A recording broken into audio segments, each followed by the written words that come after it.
And we Thanks. proceed with our next speaker, and we hope to hear updates about DASCOS. Of course, I saw or glimpsing your homepage. There are a lot of things on the roadmap. So, of course, we're curious about updates. Right, I think we stick more or less to bare metal, or yeah. And when we look at the work that Pablo will talk about, force is simple but not easy. So Pablo, let's see. I'm here. Thank you. I share the screen and I start to talk.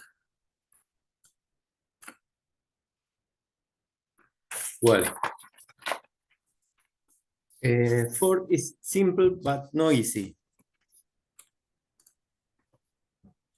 First, hello world is a terrible idea for comparing language. It's just a call for the operating system that has nothing to do with the way of language define that data and actions. Programming is the task that you want to perform. The language is the tool. Of course, the war between fanatics of different language is useless. Let's now go there. Writing code without thinking about the problem you want to solve make this problem bigger. The phrase, because it's done that way, can complicate the problem to get solved. Generalizing a problem bring more problems too. We humans love complexity, but in the task of programming, this is not convenient. Why the different high-level language? What advantage do you have? It is said it's faster, it's safer, it's more productive. None of this mean anything concrete. Starting from the machine code, we can see that the real basic advantage are: first, don't not using memory address, but through labels. Two, manage memory space using the concept of variable. Three, avoid using jump or goto. It's make reading the code difficult. The famous spaghetti code. Four, use a construct for the flow of execution, conditional, repetition, and recursion, basically. But discontinue. The rest of the features they are added are not to facilitate programming, but have it to do with controlling the programmer or defining a way of programming. For example, when I define in C code 2 bars, an int and pointer to an int, the indication of the variable address is for the programmer, not to confuse them and the compiler to warn him when it's assigned incorrectly. Although in reality, both are integer. I can do the same thing with the bot. This control over pointer is intensified in later language. For example, Java say there is no pointer. We call it reference, and the possibility with controls are incredibly restricted. Again for the programmer. In Rust is an extreme example of this. You need to define the memory size. Use a function as a parameter And if it is different, it will not compile it at all. Imagine if I decide to change this size in how many places in the code, I will have to modify. In Rust, also, the definition if something is carried outside is unsafe. It must recognize, I must recognize that the marketing of paranoia is very successful. This is an example of C with this unsafe features. For me, not a feature, but it's a nightmare.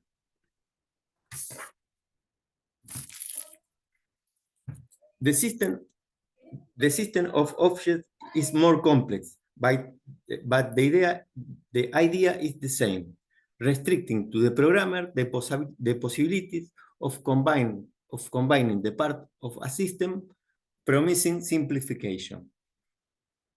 I understand that it's not advisable to change your mind too much about the implementation. Redoing part of or all of the problem is much more expensive than modifying the existing codes.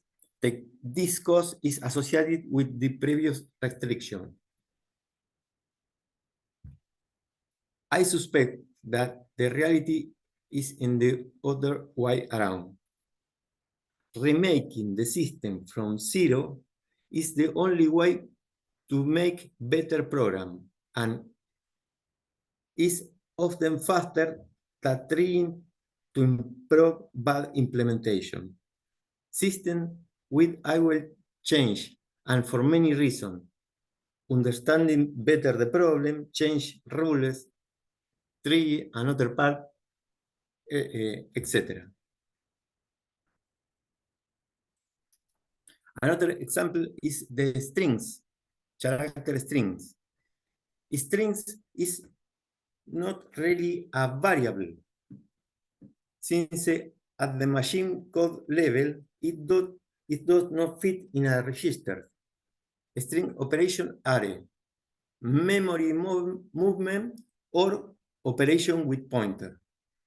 You have to choose or pretend that is a variable and hide these two mechanisms as if they were one, or expose reality and work what the difference of what being done.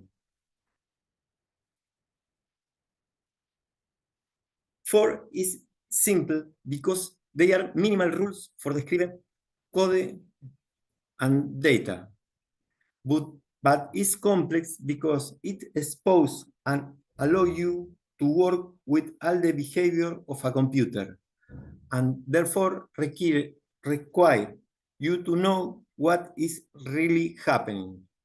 It does not condition the programmer to write rules that limit him. The programmer must realize for himself that he is doing this wrong. The data is organized in memory map. Keep in mind that everything is a number that is used for count or locate. The pointer or address is the most powerful abstraction. Behind the name, we can put a number, a string, a set, an image, a sound, a code, etc. We use a stack to describe the calculation flow of data. It is difficult to master and require practice because with this local variable and parameters become relative position in a stack. The code you see right is only half of the whole is work. The other half is the stack image that we must calculate while each work is executed in mind. Hence, it's possible to cut a part of code that don't obey a condition or a repetition or a R stack change and factor it immediately. The stack is the only connection between part of the code. For is simple, few rules, few concepts. It is generally true is missing thing, which is difficult to master. For is simple, but it's not easy. I have an example too. I translate C code from my system many times, and I develop or I use as a common approach. This is a C version of the interpolate function, and the same interpolate function with the same parameters is showing here.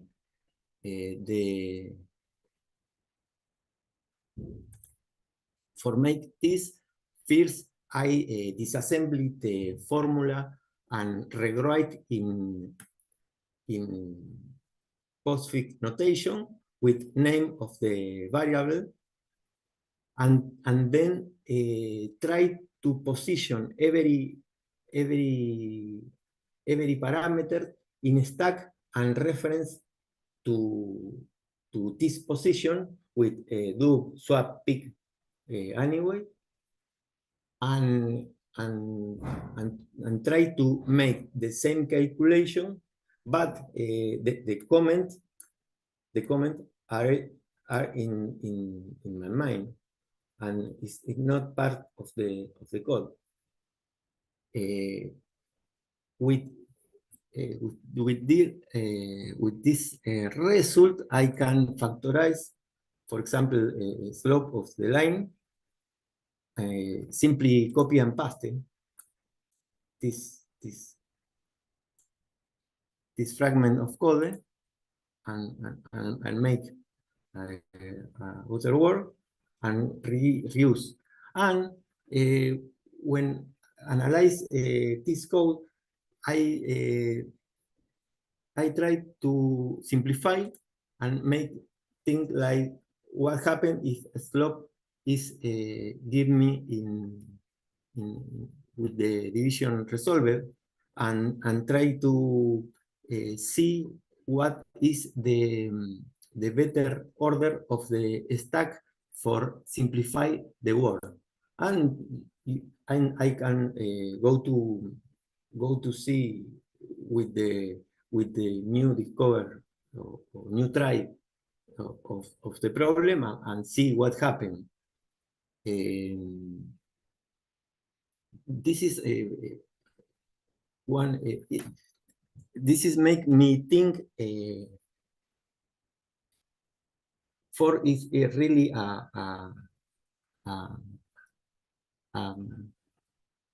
it's more a language. It's a form of thinking about the problem. I program in JavaScript and in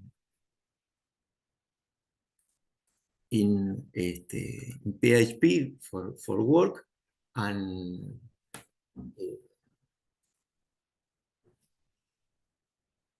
use these principles for making program. Try to maintain, try to keep it simple, and try to modify another things for simplify the system. This is all. Thank you. Any question? Yeah, François here. I think Thank you. that you should document your stack effects in your code. You really should. Otherwise, it's impossible to maintain. So the comments are really part of the code, even if they're not executable. If you don't have them, It's not going to age well. Something not make a comment, make you call protected by obscurity, and in 4 is very Well, if you very common. you intend to maintain your code in the future, even in a month or two, and you have no comments, it won't work. You will have to Yes, but first, and then you can change it.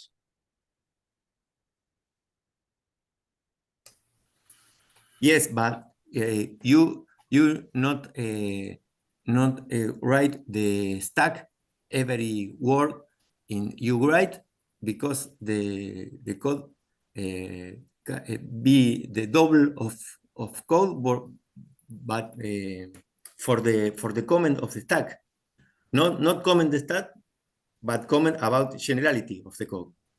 I do both, but I document stack effects as well, and it's a significant part of my code, usually.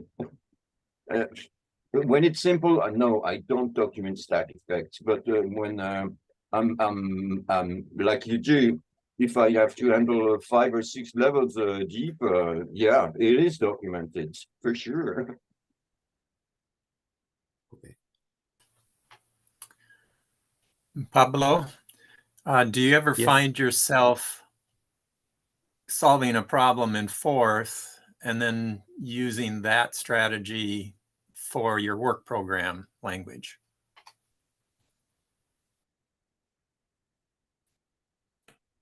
I don't understand the question, Peter. In other words, if you have something you need to program at work, do you stop and think about how you would program it in 4th first, and then use that to formulate how you do it in your other language that you need for work? No. Okay. No. It's the general idea of 4 influenced me to other language. This is the what happened with me. That's what you said. You approach 4th as a way of thinking about the problem and structuring your code. That's what you said. You said you did that in JavaScript and PHP.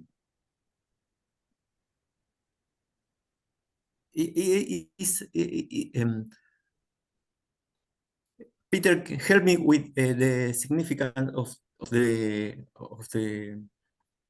I will speak in Spanish for Pablo. Pablo, está bien, vos estás respondiendo lo mismo que él te pregunta, así que está correcto. It's correct what John asked to Pablo, and Pablo answered this. Yes, he is using force thinking, and then he develops in JavaScript or in other languages. It's okay. Sorry for the Spanish. Peter, a ver cómo podés traducir esto.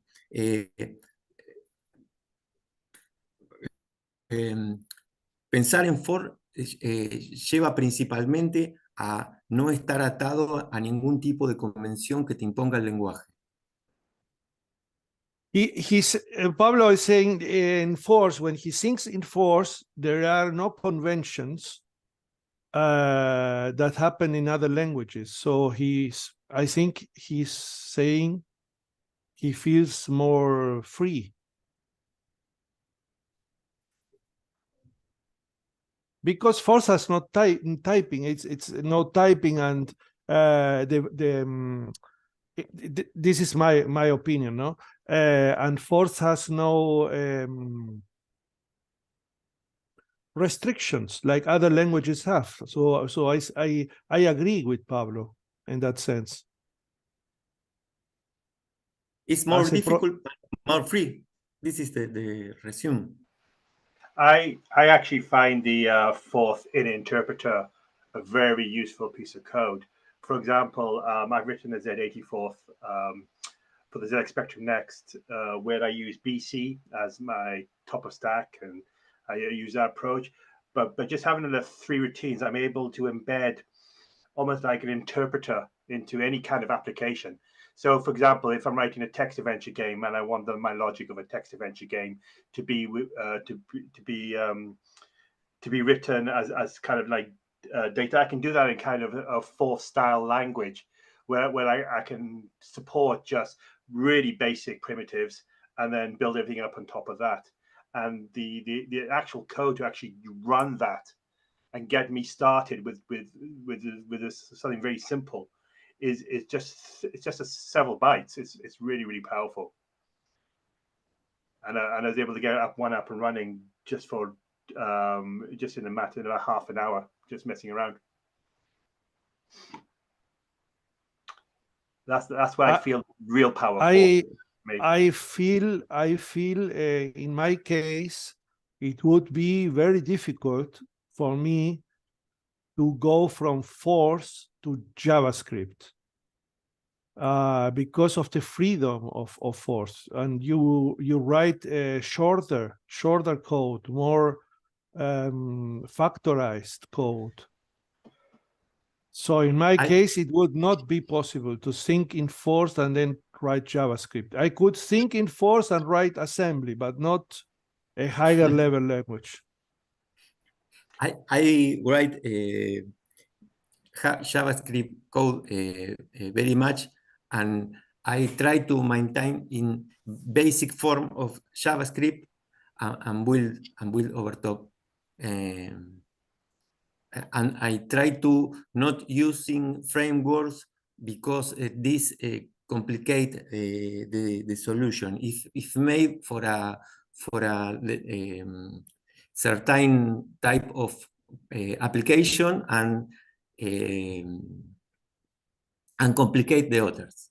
And if you stay low in the language, the basic, you go with less error and more fast. This is my opinion.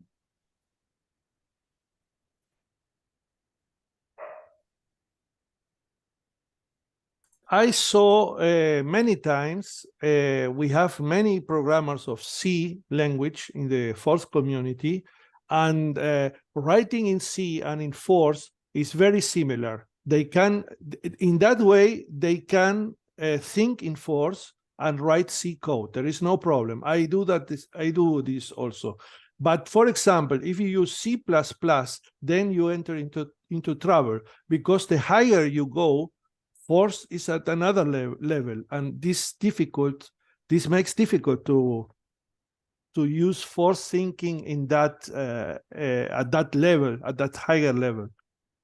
That's my experience.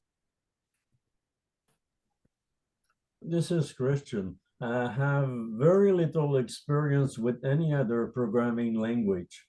Forth and Assembler are essentially my only languages that I have experience with. And when I use Forth, and when I start to get confused, if I want to create something too big that exists in a higher level language, but does not exist in Forth, I end up having to create too many things and I give up most of the time. But if I create smaller things that allow me to create the bigger thing, then I end up being able to get through the task. So I think the whole secret with Forth is really dividing things in very smaller chunks that you could put together to end up with something that is very similar to what's being done in the higher language. But it's a lot of work to do all those little chunks. That's where sometimes I get a bit exasperated. I give up for a while and I come back a week after. much more work in Forth, but you understand clearly what you do. And higher level languages, something did it for you, but you're not too sure what it did, but it seems to work. So I like Forth for being in control, but it makes me sweat a bit. Well, yeah, I'd like to piggyback on that. There's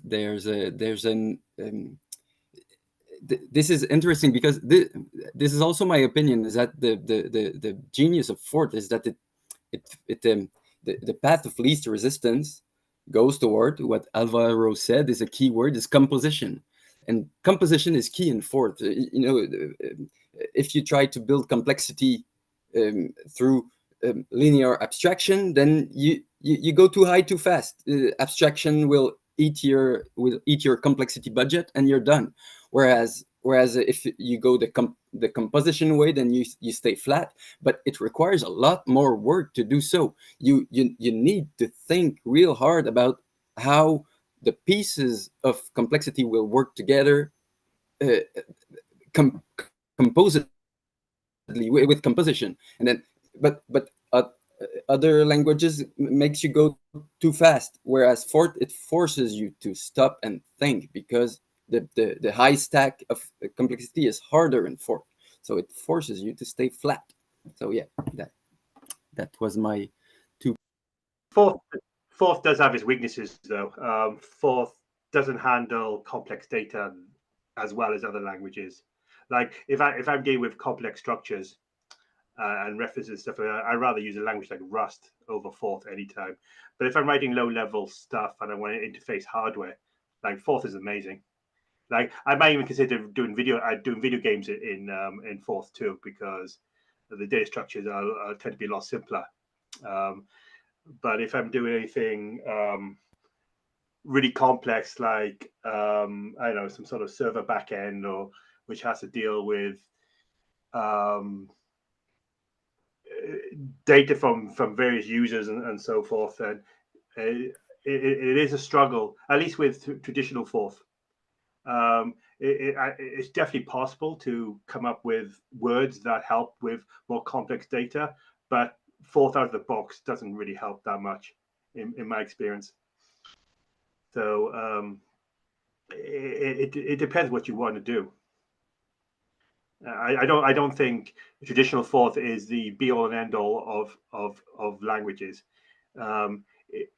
You can make it great by creating the DSL that you want to do your application, but it takes effort. Where some other languages, like even JavaScript, it can handle data structures like hash sets and things like that a lot better than Forth can.